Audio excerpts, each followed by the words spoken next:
नमस्कार साथियों, कक्षा प्लस के ऑनलाइन प्लेटफॉर्म पर आपका हार्दिक स्वागत है। दोस्तों, पिछली कक्षा में हमने 25 सेमी वर्षा रेखा के द्वारा जो विभाजन किया गया है शुष्क मरुस्थलीय प्रदेश व अर्ध शुष्क मरुस्थलीय प्रदेश, जिसमें हमने पहला जो था शुष्क मरुस्थलीय प्रदेश, उसके बारे में जानकारी प्राप्त की थी। शुष्क मरुस्थलीय प्रदेश के दो भाग थे, बालू का स्तूप मुक्त प्रदेश व बालू का स्तूप युक्त प्रदेश।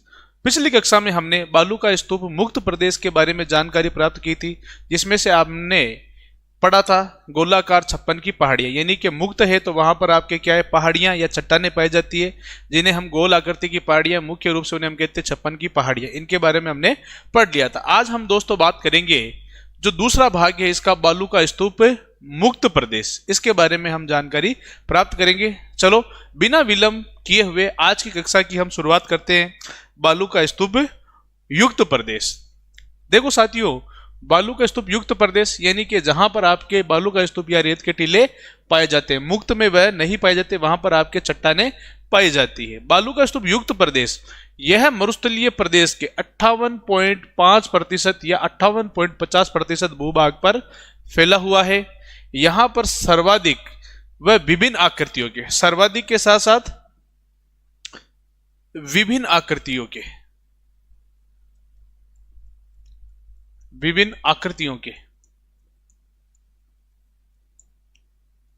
बालू का स्तूप पाए जाते हैं। बालू का स्तूप पाए जाते हैं, सर्वाधिक भी है और विभिन्न आकृतियों में भी है। अब वो कौन कौन सी आकृतियों के, इसके बारे में हम आगे जानकारी लेंगे। देखो साथियों, पहले हम बात करें बालू का स्तूप। बालू का स्तूप होते क्या हैं, या बालू का स्तूप कहते किसको हैं। बालू का स्तूपों की यदि हम बात करें तो वायु, कलर चेंज कर लेते हैं इसका,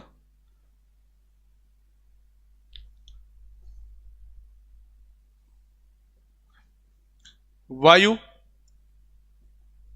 या हवा द्वारा निक्षेपित यानी कि काटे हुए, वायु या हवा द्वारा निक्षेपित रेत के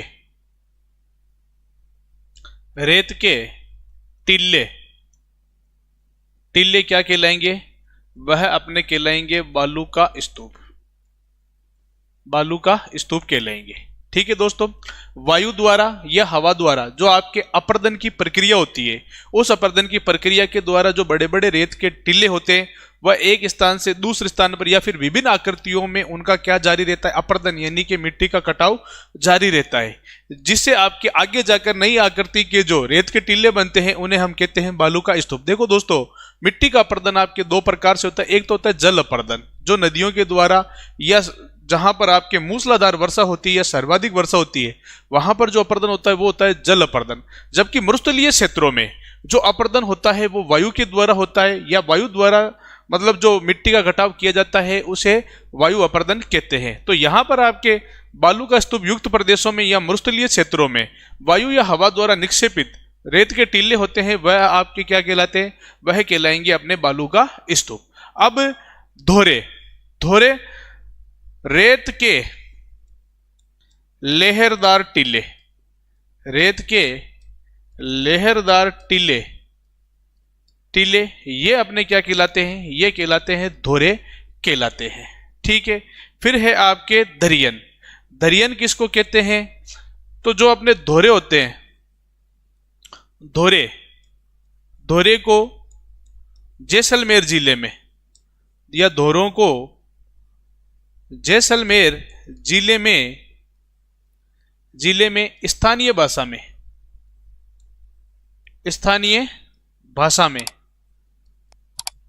में आपके क्या कहा जाता है, दरियन कहा जाता है। या फिर धोरों के अलावा जो रेत के लेहरदार टीले या फिर रेत के लेहरदार टीले, ये आपके क्या कहलाएंगे, ये आपके कहलाएंगे दरियन। कौन सी भाषा में, तो जैसलमेर जिले की स्थानीय भाषा में। और वैसे धोरे क्या होते हैं, तो रेत के जो लेहरदार टीले होते हैं, जैसे ये है, इसमें अब लहरें बनी हुई है, ऐसे या फिर ये लहरें ऐसे भी हो सकती है। ठीक है, चलो इसको हम मिटाते हैं, देखते हैं। जैसे ये अपने को दोहरा है, यहां पर अब ऐसे लहरें चली हुई है इस दोहरे में, ये जो रेत का टीला है इसमें से लहरें चली हुई है। तो ये जो लहरदार मरुस्थलीय क्षेत्रों में लहरदार रेत के टीले होते हैं, इन्हें क्या कहते हैं? दोहरे कहते हैं। और इन दोहरों को या रेत के लहरदार टीलों को जैसलमेर में स्थानीय भाषा में क्या कहा जाता है? तो इन्हें कहा जाता है दरियन कहा जाता है। अब देखो साथियों, आपके इस बालू का स्तूप युक्त प्रदेश में विभिन्न आकृति के बालू का स्तूप पाए जाते हैं। अब वो कौन कौन सी आकृतियों के बालू का स्तूप पाए जाते हैं, इनकी चर्चा करेंगे हम नेक्स्ट स्लाइड में। चलो साथियों, इसका स्क्रीनशॉट ले लो। आपने इसका स्क्रीनशॉट ले लिया होगा। नेक्स्ट स्लाइड की ओर हम बढ़ते हैं। अब है आपके अनुप्रस्थ बालू का स्तूप।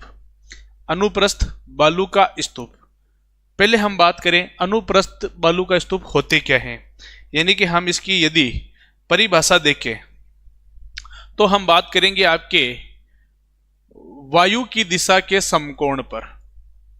वायु की दिशा के समकोण स्थिति पर, समकोण स्थिति पर बनने वाले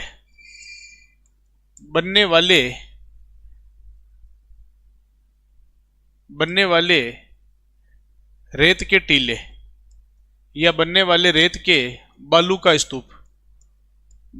स्तूप, ये अपने क्या कहलाएंगे? तो ये अपने कहलाएंगे अनुप्रस्थ बालू का स्तूप। अब देखो, यदि हम बात करें जैसे ये अपने वायु की दिशा है या फिर इस दिशा में वायु चल रही है, ये है आपके क्या? तो ये है वायु की दिशा।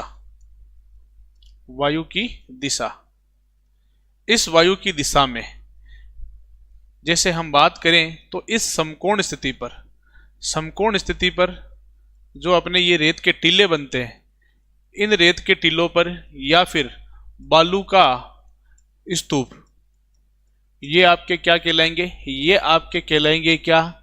अनुप्रस्थ बालू का स्तूप। ठीक है, जैसे हम बात करें समकोण चाहे ऐसे बनो चाहे ऐसे बनो, होते ही अपने क्या है? 90 डिग्री का है। अब वायु चाहे से इधर से चलती है तो भी ये इस दिशा में बनेंगे, और वायु अगर इस दिशा से चल रही है तो ये इस दिशा में बनेंगे। इन्हें हम क्या कहेंगे? अनुप्रस्थ बालू का स्तूप। अब यदि हम बात करें इन बालू का स्तूपों की ऊंचाई, तो इन बालू का स्तूपों की ऊंचाई होती है आपके 10 से 40 मीटर। 10 से 40 मीटर तक ये आपके ऊंचे होते हैं। अब यदि हम बात करें इनके विस्तार की कि यह आपके राजस्थान के कौन कौन से जिलों में पाए जाते हैं, तो यह आपके जोधपुर ग्रामीण, पहले जोधपुर था, अब अपने हो गया है जोधपुर ग्रामीण। इसके बाद में अपने है बाड़मेर से हाल ही में विभाजित होकर एक नया जिला बना है जिसका नाम है आपके बालोतरा। और बालोतरा के बाद में यह अपने पाए जाते हैं कहां पर? बीकानेर में। इन जिलों में आपके अनुप्रस्थ बालू का स्तूपों का विस्तार है। यह इनकी विशेषताओं की बात करें तो वायु की दिशा के समकोण स्थिति पर बनने वाले रेत के बालू का स्तूप या रेत के टीले। ठीक है, जैसे यदि ये अपने वायु की दिशा है तो इस दिशा में जो यदि अपने ये रेत के टीले बने हैं, इन्हें हम कहेंगे अनुप्रस्थ बालू का स्तूप। अनुप्रस्थ बालू का स्तूप वायु दिशा के समकोण स्थिति पर। ठीक है, ऊंचाई 10 से 40 मीटर और विस्तार जोधपुर ग्रामीण, बाड़मेर, बालोतरा और बीकानेर जिलों में इनका क्या है? विस्तार पाया जाता है। ठीक है, इसके बाद में है अनुधैर्य बालू का स्तूप। इसे यदि हम बात करें इन बालू का स्तूपों को रेखीय या फिर इन्हें हम कहेंगे पवनानुवर्ती, रेखीय या पवनानुवर्ती बालू का स्तूप भी इनको कहते हैं। रेखीय या पवनानुवर्ती बालू का स्तूप इनको कह सकते हैं या कहते हैं। अब यदि हम बात करें, यह जो बालू का स्तूप है यह अपने वायु की दिशा के समानांतर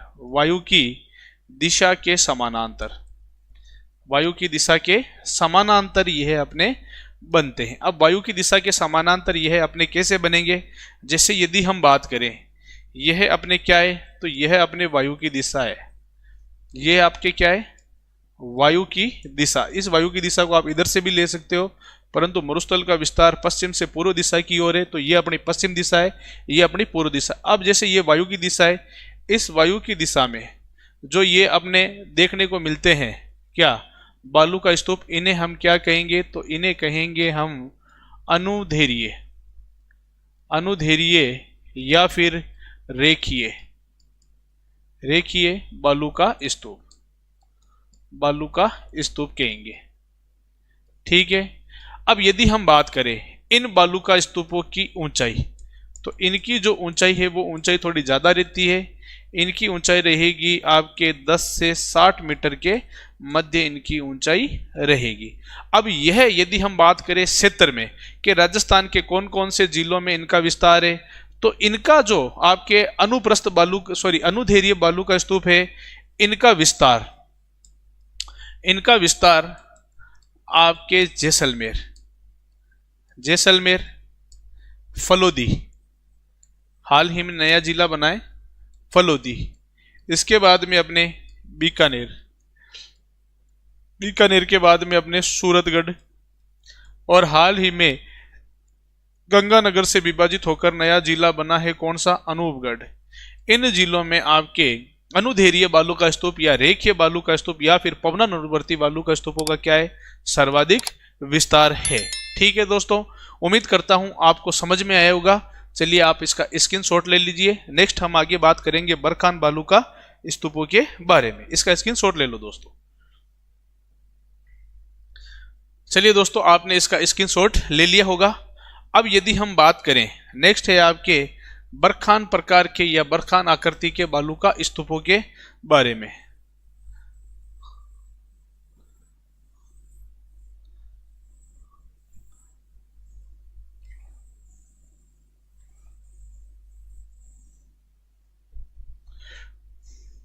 बरखान बालू का स्तूप, देखो दोस्तों, यदि हम बात करें इनकी आकृति, तो इनकी आकृति आपके होती है अर्धचंद्राकार। पेन चेंज कर लेते हैं कलर, अर्धचंद्राकार, यानी कि आधे चांद के समान अर्धचंद्राकार इनकी आकृति होती है। अब इनकी आकृति अर्धचंद्राकार कैसे होगी, तो चलो इसको हम समझते हैं।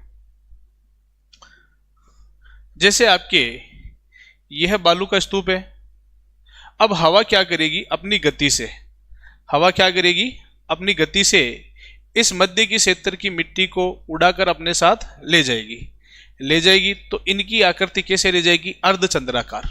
इस प्रकार की आकृति के ये बालू का स्तूप बन जाते हैं, यानी कि मिट्टी के कटाव से। जैसे ये है आपके क्या है, वायु की दिशा है। अब वायु क्या करेगी, अपनी गति से, वायु क्या करेगी, अपनी गति से इस रेत के टीलों की या बालू के स्तूपों की इस वाली मिट्टी को काटकर उड़ाकर आगे ले जाएगी अपनी गति से। तो यहां पर आपके एक अर्धचंद्राकार आकृति का निर्माण होता है, जिन्हें हम कहते हैं बरखान बालू का स्तूप। इनके बारे में दोस्तों यदि हम बात करें, इनकी विशेषता क्या है, तो यह है आपके सर्वाधिक गतिशील, सर्वाधिक गतिशील यह बालू का स्तूप होते हैं। यानी कि तेज हवा के कारण यह आपके सर्वाधिक गतिशील बालू का स्तूप होते हैं, और साथ में यह सर्वाधिक हानिकारक बालू का स्तूप भी माने जाते हैं। हानिकारक इसलिए माने जाते हैं क्योंकि रातों रात या फिर घंटे 2 घंटे में यदि तेज हवा से गति चल रही है, तो यह बालू का स्तूप तेज गति से आगे बढ़ेंगे और इनका विस्तार आगे जाकर क्या होगा, ज्यादा हो जाएगा। इसलिए ये सर्वाधिक क्या होते हैं, हानिकारक भी होते हैं। अब यदि हम बात करें इसकी, इन बालू का स्तूपों की ऊंचाई की, तो इनकी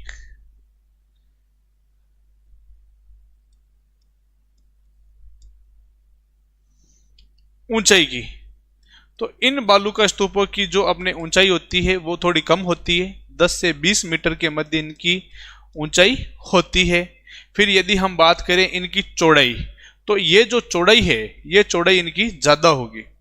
इनकी क्या होगी, चौड़ाई ज्यादा होगी। इनकी चौड़ाई होगी अपने 100 से 200 मीटर के मध्य इनकी क्या होगी, चौड़ाई होगी। यदि हम बात करें बरखान आकृति के बालू का स्तूपों का विस्तार, तो इनका विस्तार आपके शेखावाटी यानी के सिक्कर, चूरू, झुंझुनू व नीमका थाना जिलों में इनका विस्तार क्या है, ज्यादा है। तो ध्यान रखना दोस्तों, बरखान आकृति के बालू का स्तूप आकृति इनकी अर्धचंद्राकार होती है।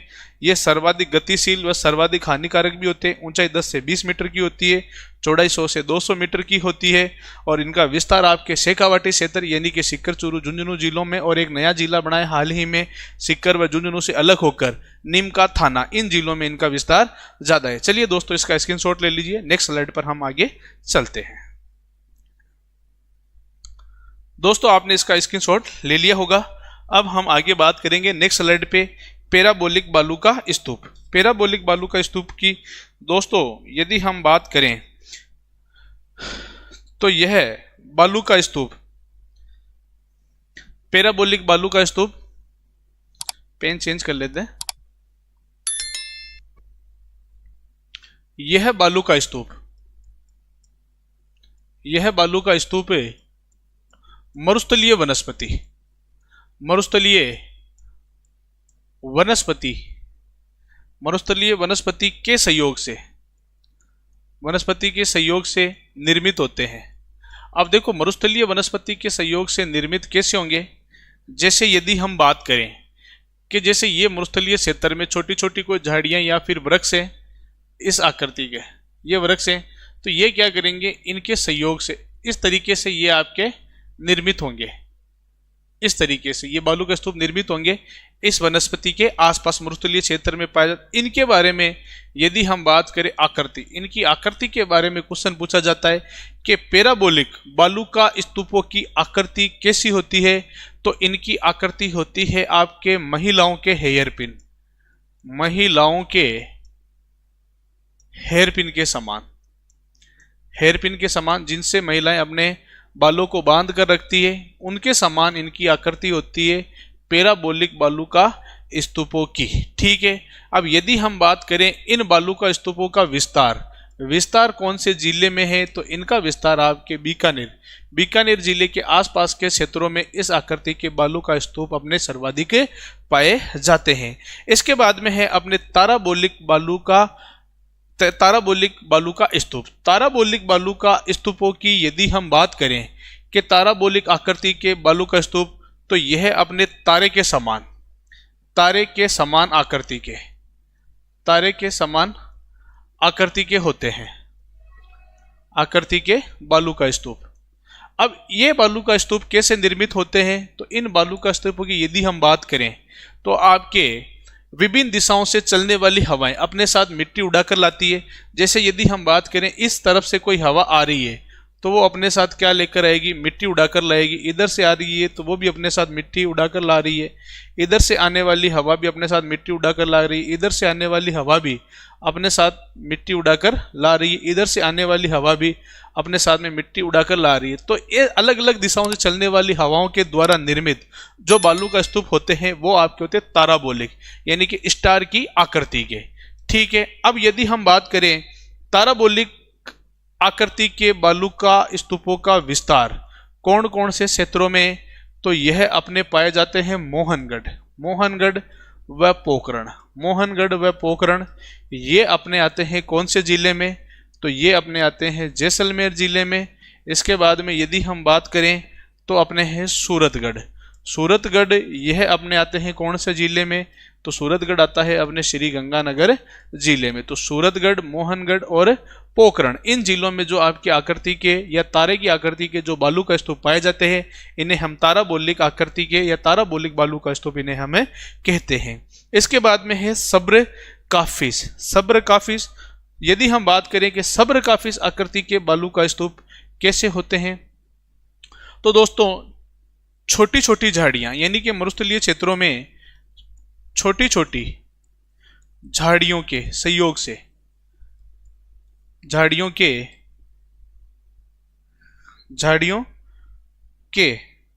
सॉरी छोटी छोटी झाड़ियों व मंद गति की हवा, यानी कि जो धीमी गति की हवा, धीमी गति की हवा से निर्मित बालू का स्तूप, यानी कि छोटी छोटी झाड़ियों के पास में छोटी छोटी झाड़ियों के पास में मंद गति की हवा के सहयोग से जो आपके बालू का स्तूप बनते हैं, जैसे ये आपके मरुस्थलीय क्षेत्रों में छोटी छोटी झाड़ियाँ हैं, ये छोटी छोटी झाड़ियाँ जैसे आपके फोग की हो गई, नागफणी की हो गई, थोहर की हो गई, इन छोटी छोटी झाड़ियों के पास में जो आपके मंद गति की हवा के सहयोग से अपने जो ये बालू का स्तूप बनते हैं उनको कहते हैं कौन से? सब्र काफिस बालू का स्तूप। अब ये आपके कोई विशेष क्षेत्र में नहीं पाए जाते, जहां पर आपके छोटी छोटी आकृति की झाड़ियां हैं, जैसे यदि हम बात करें बीकानेर हो गया, फलोदी हो गया, जोधपुर ग्रामीण हो गया, चूरू हो गया, सिक्कर हो गया, अनूपगढ़, गंगानगर, हनुमानगढ़, यानी कि ये आपके जहां पर छोटी छोटी आकृति की या छोटी छोटी झाड़ियां होती है और जिन क्षेत्रों में मंद गति से हवा चलती, उन क्षेत्रों में यह आपके बालू का स्तूप कहीं भी आपके बन सकते हैं। चलिए आप इनका स्क्रीनशॉट ले लीजिए। नेक्स्ट स्लाइड पे हम आगे चलते हैं। चलिए दोस्तों, आपने इसका स्क्रीनशॉट ले लिया होगा। अब हम बात करेंगे। नेक्स्ट है आपके सीफ बालू का स्तूप। यह आपके विपरीत दिशा की शक्तिशाली पवन के द्वारा, ध्यान रखना साथियों, विपरीत दिशा की, अभी हम बात करेंगे विपरीत दिशा की शक्तिशाली यानी कि तेज हवा, शक्तिशाली हवा के द्वारा निर्मित बालू का स्तूप, यह आपके क्या कहलाते हैं? यह कहलाते हैं अपने सीफ बालू का स्तूप। अब क्या होती है, जो तेज गति की जो हवा होती है वो क्या करती है कि जैसे ये अपने बालू का स्तूप है, पेन चेंज कर लेते हैं, जैसे यह अपने बालू का स्तूप है। अब तेज गति की जो हवा चलेगी वो क्या करेगी कि इन बालू का स्तूपों के बीच बीच में ऐसे गैप डाल देगी,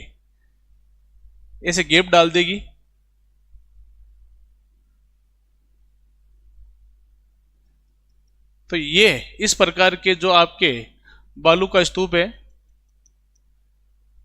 स्टेप बाय स्टेप इनमें गैप डाल देगी, तो इन्हें हम क्या कहेंगे? सीफ आकृति के बालू का स्तूप। यानी कि विपरीत दिशा की हवा, यानी कि इस दिशा से यदि जो हवा आ रही है वो क्या करेगी, ये वायु की दिशा है, ये क्या करेगी, इनकी जो यहाँ की मिट्टी है, बीच बीच की मिट्टी को काट कर क्या करेगी, इनमें गैप डाल देगी, यानी कि इनके मध्य लहरें बना देगी, जिन्हें हम क्या कहेंगे? श्रृंखला को, बीच बीच में बालू का स्तूपों की निर्मित बालू का स्तूप, यह आपके क्या कहलाएंगे? सीफ आकृति के बालू का स्तूप कहलाएंगे। यानी कि तेज गति, विपरीत दिशा से आने वाली तेज गति की हवा या शक्तिशाली हवा के द्वारा निर्मित जो बालू का स्तूप है, ठीक है, यानी कि श्रृंखला में ये आपके एक बने हुए होते हैं, बीच बीच में इनमें ऐसे गैप रहते हैं, लहरें यानी गहरी लहरें होती है, ठीक है, इन्हें हम कहेंगे सीफ बालू का स्तूप। अब देखो दोस्तों, यदि हम बात करें आगे, तो मरुस्थलीय क्षेत्रों में रेत के टीलों के मध्य, या फिर हम ये कह सकते हैं कि बालू का स्तूपों के मध्य निम्न भूमि पाई जाती है। इस निम्न भूमि में जब वर्षा ऋतु में वर्षा का जल भर जाता है, तब आपके अस्थायी झीलों का निर्माण होता है। अस्थायी झीलें यानी कि वर्षा ऋतु तक तो वह झीलें बनी हुई रहती है, फिर बाद में वह सूख जाती है, जिन्हें हम क्या कहते हैं? पलाया झीलें कहते हैं। क्या कहते हैं? पलाया झीलें कहते हैं। अब ये जो झीलें होती है, यह आपके क्या होती है? खारे पानी की झीलें होती है, ठीक है। और पलाया झीलों को स्थानीय भाषा में क्या कहा जाता है? ढाड। क्या कहा जाता है? ढाड कहा जाता है। अब यदि हम बात करें कि रेत के टीले, जैसे यदि हम बात करें, यह आपके एक रेत का टीला है, ये दूसरा रेत का टीला है, अब ये आपके तीसरा इधर से रेत का टीला हो गया। अब इन रेत के टीलों के मध्य इधर आपकी ये चौथा रेत का टीला हो गया। अब इन रेत के टीलों के मध्य जो ये निम्न भूमि है, इस निम्न भूमि में वर्षा का जो जल है वह भर गया। अब उस वर्षा का जल भर जाने से क्या हो गई? अस्थायी झीलें हो गई, जिन्हें हम क्या कहते हैं? पलाया झीलें। क्या कहेंगे? पलाया झीलें कहेंगे, ठीक है। और इन पलाया झीलों को स्थानीय भाषा में क्या कहा जाता है? तो इन पलाया झीलों को स्थानीय भाषा में क्या कहा जाता है? ढाड। क्या कहा जाता है? ढाड कहा जाता है, ठीक है। चलो अब देखो दोस्तों, जब ये पलाया झीलें सूखने लगती है, ठीक है, पलाया झीलों का जल सूखने लगता है, तब इनमें दलदली भूमि का निर्माण होता है, जिससे स्थानीय भाषा में क्या कहते हैं? रन या टाट कहा जाता है। क्या कहा जाता है? रन या टाट कहा जाता है। देखो दोस्तों, यदि हम बात करें, ये जो आपके पलय झीलें हैं, ये पलय झीलें आपके रेत के टीलों के मध्य निर्मित होती थी, अभी भी होती है, ठीक है। फिर इनमें जो जल धीरे धीरे सूखने लगता है वर्षा ऋतु की समाप्ति के बाद में, तब यहाँ पर आपके क्या होता है कि दलदली भाग का निर्माण होता है। उस दलदली भाग को हम स्थानीय भाषा में क्या कहते हैं? रन या टाट कहते हैं। चलो आप इसका स्क्रीनशॉट ले लो, इसके बाद में हम आगे बात करेंगे। चलिए, आपने इसका स्क्रीनशॉट ले लिया होगा। नेक्स्ट स्लाइड की और हम चलते हैं। अब देखो, आपके राजस्थान में कौन कौन से रन या टाट पाए जाते हैं, यानी कि जहां पर वर्षा का जल भर जाने से अस्थायी झीलें बनी है और उन अस्थायी झीलों के सूखने पर जो दलदली क्षेत्र बनता है उसे टाट या रन कहते हैं। अब राजस्थान में कौन कौन से रन प्रमुख हैं? तो आपके कनौड, भाकरी, पोखरण, बरमसर, लवा, ये जैसलमेर जिले में पाए जाने वाले प्रमुख टाट या रन हैं, ठीक है। फिर है आपके बाप। बाप दोस्तों पहले जोधपुर क्षेत्र जिले में आता था, अब जोधपुर से जैसे ही फलोदी जिले का विभाजन हुआ है तो बाप आपके फलोदी जिले में आता है। इसके बाद में है अपने थोब। थोब पहले बाड़मेर में था, अब वर्तमान में आपके बालोतरा जिले में। एक है पड़िहारा, ये अपने चूरू जिले के अंतर्गत आता है। पलाया झीलों के पूर्णतः सूखने के बाद, पलाया झीलों के पूर्णतः सूखने के बाद जो मिट्टी रहती है, मिट्टी बच जाती है, उसे क्या कहते हैं? खड़ीन कहा जाता है, ठीक है। इस खड़ीन में दोस्तों क्या की जाती है? खड़ीन कृषि की जाती है। खड़ीन कृषि की जाती है यानी कि मिट्टी में नमी के आधार पर, इन झीलों में मिट्टी की या मृदा की नमी के आधार पर या आर्द्रता के आधार पर कृषि की जाती है, जिसे खड़ीन कृषि कहते हैं। इस खड़ीन कृषि का आविष्कार, ये जो खड़ीन कृषि है, इस खड़ीन कृषि का दोस्तों आविष्कार किया था आपके पालीवाल ब्राह्मणों ने। पालीवाल ब्राह्मणों ने, जो जैसलमेर जिले में रहते थे। पहले तो वो शुरू में पाली के आसपास रहते थे और फिर राव सिंह के मारवाड़ क्षेत्र पर या पाली क्षेत्र पर अधिकार करने के बाद में पालीवाल ब्राह्मणों ने जैसलमेर में जाकर शरण ली। पानी की कमी को देखते हुए उन्होंने पलाया झीलों में जब टाट या रन थे, उन टाट या रनों के सूखने पर जो ये मिट्टी बसती है खड़ीन, उस खड़ीनों में दोस्तों उन्होंने चावल तक की कृषि कर दी थी। यानी कि वो बहुत ही तकनीक वाले, यानी कि समझदार इंसान थे। उस क्षेत्र में उस समय में उन्होंने खड़ीन कृषि की पद्धति को जन्म दिया था। पालीवाल ब्राह्मणों के द्वारा ये आपके क्या की गई है? निर्मित की गई है खड़ीन कृषि। पालीवाल ब्राह्मण पाली जिले के थे। पालीवाल ब्राह्मणों द्वारा निर्मित ये तकनीक है खड़ीन। चलिए दोस्तों, इसका स्क्रीनशॉट ले लीजिए। अब देखो दोस्तों, आज की कक्षा अपनी यहीं पर समाप्त होती है। नेक्स्ट कक्षा आपको बहुत ही जल्द मिलेगी। तब तक के लिए कक्षा प्लस के ऑनलाइन चैनल को लाइक, शेयर, सब्सक्राइब कर दीजिएगा, ताकि आपको आगे आने वाली कक्षाओं के बारे में जानकारी व नोटिफिकेशन प्राप्त हो सके। तब तक के लिए धन्यवाद। इसका स्क्रीनशॉट ले लीजिए।